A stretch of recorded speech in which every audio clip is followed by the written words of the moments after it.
கர்த்தர் அதிசயங்களை செய்கிறார் ஊழியங்கள் வழங்கும் தேவ ஆலோசனை. கர்த்தருடைய ஊழியக்காரன் இயேசுவின் நாமத்தில் உங்கள் அனைவரையும் வாழ்த்துகிறேன். நீங்கள் ஆசீர்வாதமாயிருப்பீர்கள். தேவ ஆலோசனை நிகழ்ச்சிக்காக கர்த்தரை நான் துதிக்கிறேன். இந்த நாளில் தேவ ஆலோசனைக்காக தெரிந்து கொண்ட வேத வசனம் சங்கீதம் 16:2-3 வசனங்கள். சங்கீதம் 16:2-3 வசனங்கள்.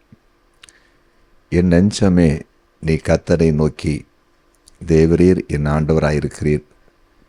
என் செல்வம் உமக்கு வேண்டியதாயிராமல் பூமியில் உள்ள பரிசுத்தவான்களுக்கும் நான் முழு பிரியத்தை வைத்திருக்கிற மகாத்துமாக்களுக்கும் அது வேண்டியதாயிருக்கிறது என்று சொன்னாய்.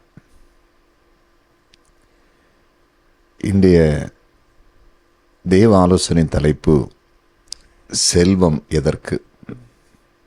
செல்வம் எதற்கு? அதாவது இந்த சங்கீதம் 16 தாவீதினால் இயற்றப்பட்டதாக, தாவீது எழுதினதாக சொல்லப்பட்டிருக்கிறது. இந்த வசனத்திலே தாவீது ஒரு காரியத்தை சொல்லுகிறார். ஆண்டவரே, என்னுடைய செல்வம் இந்த பூமியிலே பரிசுத்தவான்களுக்கும் என்னுடைய முழு பிரியத்தை வைத்திருக்கிற ஆத்துமாக்களுக்கும் அது வேண்டியதாக இருக்கிறது என்று நான் சொல்லுகிறேன் என்று சொல்லுகிறதை பார்க்கிறோம். இந்த பூமியிலே நாம் வாழும்போது செல்வமாகிய ஐஸ்வர்யம், ஆஸ்தி, பணம் நமக்கு அவசியமாக இருக்கிறது.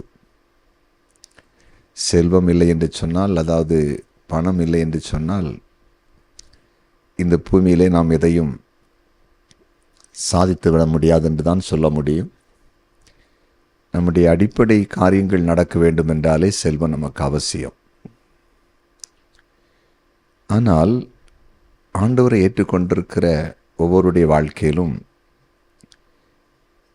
பாவத்தை விட்டு மனம் திரும்பி ஆண்டவர் இயேசு கிறிஸ்துவுக்காய் வாழுகிற ஒவ்வொருடைய வாழ்க்கையிலும் செல்வத்தை ஆண்டவர் கொடுக்கும் பொழுது ஒரு முக்கியமான நோக்கம் மனதில் இருக்க வேண்டும்.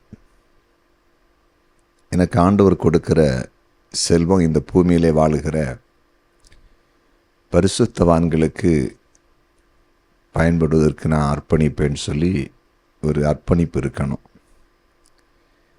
இந்த பூமியில் அநேக மனிதர்கள் தங்களுடைய செல்வத்தை, ஐஸ்வர்யத்தை, ஆஸ்தியை, பணத்தை தாங்களும் தவறான வழியிலே செலவழிக்கிறாங்க. பல தீமையான காரியத்தை நிறைவேற்றுவதற்கு, தேவையில்லாத காரியங்களுக்கு பணத்தை செலவு பண்ணுறாங்க.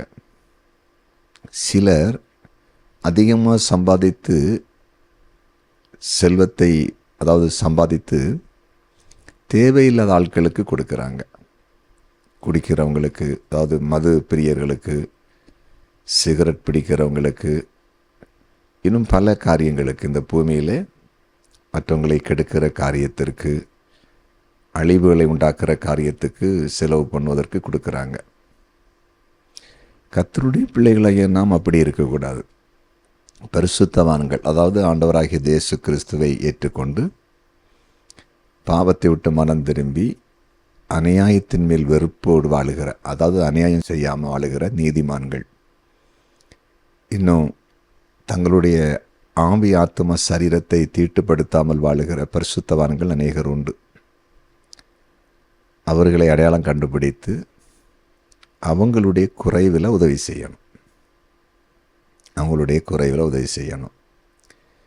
அதாவது எலிசா தீர்க்கதரிசி சூனேம் கிராமத்துக்கு சென்ற பொழுது அவருக்கு உணவு தேவை என்பதை அந்த சூனேம் கிராமத்து கனம் பொருந்திய ஸ்திரீ அறிந்து உணவு கொடுத்தாள். அவர் அந்த பகுதி வழியாய் ஊழியத்திற்கு வரும் பொழுது அவர் இளைப்பாறுவதற்கு ஒரு இடம் தேவை என்பதை அறிந்து தன் புருஷனிடத்திலே சொல்லி தன் வீட்டின் மாடியிலே மெத்தையின் மேலே அறை கட்டி அதிலே ஓய்வெடுப்பதற்கு வசதி செய்து கொடுத்தாள்.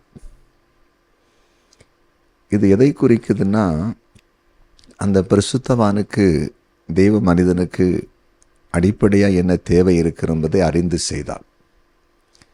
இதே போல் நம்முடைய கண்களுக்கு முன்பாக வாழுகிற அநேக பரிசுத்தவான்கள் உண்டு, தேவ பிள்ளைகள் உண்டு, தேவ ஊழியர்கள் உண்டு, விசுவாச குடும்பங்கள் உண்டு. அவங்களுக்கு பணம் கொடுத்து அந்த பணத்தை வீணாக்க மாட்டாங்க, வீணாக செலவு பண்ண மாட்டாங்க. அப்படிப்பட்டவங்களை அடையாளம் கண்டுபிடித்து கொடுக்கறதுக்கு தான் கர்த்தருடைய பிள்ளைகளை, ரட்சிக்கப்பட்டவங்களை, விசுவாச குடும்பங்களை ஆண்டவர் செல்வந்தர்களாக மாற்றுறாரு. அது நீங்கள் மறந்துடக்கூடாது.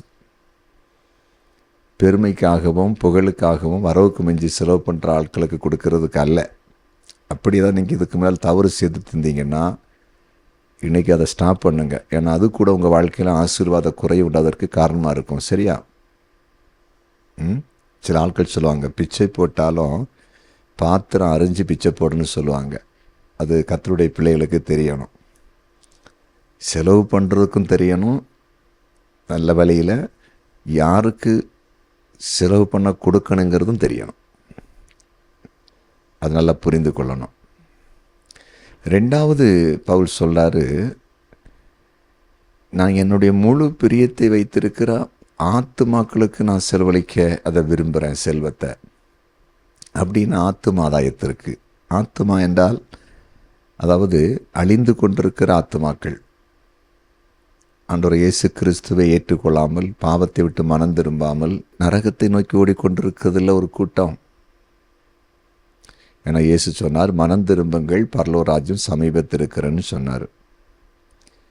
பாவத்தை விட்டு மனம் திரும்பி பரிசுத்தமாக வாழாத ஜனங்கள் மரித்த பிறகு நியாய தீர்ப்பிலே அவருடைய ஆத்துமா நரகத்துக்கு போய்விடும்.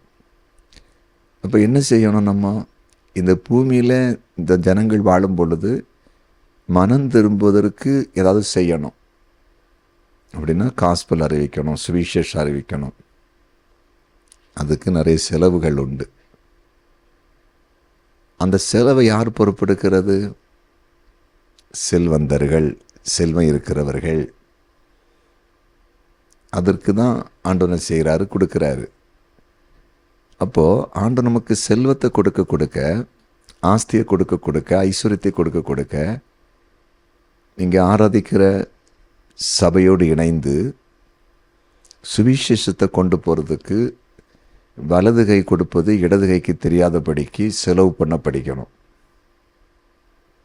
செலவு பண்ணுவதற்கு படிக்கணும். இன்றைக்கி நிறைய பேர் தாங்க ரொம்ப செல்வந்தரெலாம் மாறணும்னு விரும்புகிறாங்க. அதற்கு தான் சபைகளுக்கும் போகிறாங்க. ஆண்டவரை தேடுறது அதுக்கு தான். ஆனால் தாங்க செல்வந்தர்களானால் ஆண்டவருக்கு பிரயோஜனமாக இருப்போம், கொடுப்போம், அந்த மாதிரி மனசு அநேகருக்கு வரமாட்டேங்குது. அநேக கிறிஸ்தவங்களுக்கு வரமாட்டேங்குது. அது ஏன்னே தெரிய மாட்டேங்குது.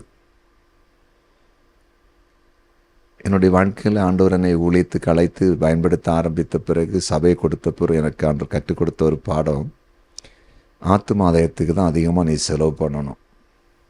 சுவிசேஷம் அறிவிப்பதற்கு, என்ன மக்களுக்கு அறிமுகப்படுத்துவதற்கு, நான் யாருன்னு சொல்லுவதற்கு, என் வல்லமையை இந்த உலகத்துக்கு காண்பிப்பதற்கு நீ செலவு பண்ணணும்னு சொன்னார். இன்றைக்கும் கர்த்தர் அதிசயங்களை செய்கிறார். ஊழியம், கர்த்தர் அதிசயங்களை சில சபை அதை தெளிவாய் செய்து வருகிறது. டிவி ஊழியம், பத்திரிகை ஊழியம், இணையதள ஊழியம், மிஷனரி ஊழியங்களை தாங்குவது, அடிக்கடி எழுப்புதல் கூட்டம் நடத்துவது, இரவு ஜெபங்கள் நடத்துவது, விடுதலை பெருவிழாக்கள் நடத்துவது, உபவாச கூட்டங்கள் நடத்துவது, வெளியிலே சில இடங்களில் கூட்டங்களை நடத்துவது. அடியனே ஒரு இடத்துல சுவிசேஷம் அறிவிக்க அழைத்தாலும் பணங்களை எதிர்பார்க்காம நாமே செலவு பண்ணி போய் வர்றது, ஏற்றபடி காரியங்களை ஒழுங்கு பண்ணி போவது. இதுதான் ஆண்டவர் பார்க்குறாரு, இது ஆண்டவர் விரும்புகிறாரு. இதனால் ஊழியத்தில் ஒரு மேன்மை வளர்ச்சியை கர்த்தர் கொண்டு வர்றாரு. ஏன்னா இவங்கள்ட்ட ஆஸ்தி ஐஸ்வர்யத்தை செலுத்த கொடுத்தா அதிகமாக என் நாமத்துக்கு தான் செலவு பண்ணுவாங்கன்னு கர்த்தர் அதை பார்க்குறாரு. அவருடைய கண்கள் எல்லாத்தையும் பார்க்குதில்ல, புரிஞ்சதில்லை அவங்களுக்கு. அதனால் இன்றைக்கி ஒரு தீர்மானம் எடுங்க. சிறுவலை நீங்கள் செல்வந்தெல்லாம் இருக்கலாம், இதுவரையிலும் பரிசுத்தவான்களுக்கும் ஆத்துமாதாய பணிக்கு அழிந்து கொண்டிருக்கிற மக்களை மீட்கணும், பரலத்து போன எண்ணத்துக்குள்ளே வந்து செலவு பண்ணாமல் இருந்தால் இன்றைக்கி ஒரு தீர்மானம் எடுத்து, ஆண்டவரை எங்களை மன்னிச்சிருங்க, நாங்கள் பரிசுத்தவான்களுக்கும் எங்கள் பணம் செலவு பண்ணுறதுக்கு கொடுப்பதற்கு பயன்படுத்தப்படும், சுவிசேஷம் அறிவிப்பதற்கு பயன்படுத்தப்படும் தீர்மானம் பண்ணுங்கள். மற்றும் யாரெல்லாம் தரித்திரத்தில் ஏழ்மை நிலையில் வசதி இல்லாமல் இருக்கிறீங்களோ நீங்களும் பொருத்தனை பண்ணுங்கள். எங்களை ஆசீர்வதிங்கப்பா, எங்களை செல்வந்தர்களாக மாற்றுங்க. நாங்கள் பரிசுத்தவான்களுக்கும் ஆசீர்வாதமாக இருப்போம். நாங்கள் திருச்சபையோடு இணைந்து சுவிசேஷம் அறிவிப்பதற்கும் ஆசீர்வாதமாக இருப்போம். எங்களுக்கு நீங்கள் கொடுக்க நாங்கள் ஒரு பங்கை கொடுத்துக்கிட்டே இருப்பேன்னு சொல்லி தீர்மானம் பண்ணுங்கள். கர்த்தர் உங்களை அளவில்லாமல் ஆசீர்வதிப்பார், மேன்மைப்படுத்துவார், உயர்த்துவார். நல்ல வேலை, நல்ல தொழில் வாய்ப்புகள், நல்ல சூழ்நிலைகளை கர்த்தர் உங்களுக்கு உருவாக்குவார். நிச்சயம் நீங்கள் ஆசீர்வாதமாக இருப்பீங்க. ஜெபம் பண்ணுவோமா? ஜெபிக்கலாம். எங்கள் அன்பு ஆண்டவரே, நீர் பேசின ஆலோசனைகளுக்காய் நன்றி. எங்கள் வாழ்க்கையில் நீர் கொடுக்கிற செல்வம் பரிசுத்தவான்களுக்கும் அழிந்து போகிற ஆத்துமாக்களை ஆதாயப்படுத்துவதற்கும் பயன்படுத்தப்பட வேண்டும் என்பதை தெளிவுபடுத்தினீர். கிறிஸ்தவர்களாக இருந்தும் இதை யார் செய்யாமல் இதுவரையிலும் வாழ்ந்துட்டு இருந்தாங்களோ இன்றைக்கு அவர்கள் ஒரு தீர்மானம் எடுக்கட்டும். தங்கள் வாழ்க்கையில் இதை செய்ய ஆரம்பிக்கும். தங்கள் வாழ்க்கையில் ஆசீர்வாதம் இல்லாதபடிக்கு யார் யார் இருக்கிறாங்களோ உம்முடைய பிள்ளைகள் பொருத்தனை செய்து ஜெபித்து நாங்கள் செல்வந்தர்களாய் கர்த்தரால் மாற்றப்பட்டால், உயர்த்தப்பட்டால் நிச்சயமாக நாங்கள் ஆண்டவருக்கு பிரயோஜனமாக இருப்போம், சுவிசேஷம் அறிவிக்க பிரயோஜனமாக இருப்போம் என்கிற ஒரு தீர்மானத்தோடு ஒப்பு கொடுத்து உம்முடைய நாமத்தை உயர்த்தவும், உம்முடைய பிள்ளைகள் வாழ்க்கையில் இருக்கிற நெருக்கங்கள், தரித்திரங்கள் மாறி செழிப்புண்டாவும் ஜெபிக்கிறேன். எங்கள் ஜெபத்தை நீர் கேட்டி நன்றி. இயேசுவின் நாமத்தில் பிதாவே, ஆமென்.